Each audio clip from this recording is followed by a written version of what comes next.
Hello and welcome back to our channel. So today in this video we are going to discuss about how you can change profile picture in PayPal. So without wasting much of our time, let's get straight into the video.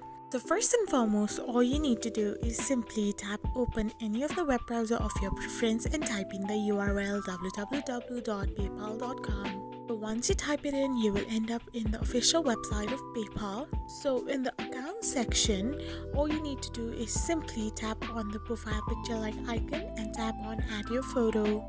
So once you tap on add your photo, you can go in any of the files you have on your device and simply select a profile picture to be set as your new profile picture on PayPal. So once you have chosen a file, it shouldn't be more than 2 MB. So once you have selected it, simply tap on use this photo and it will be set as the new profile picture of your PayPal account.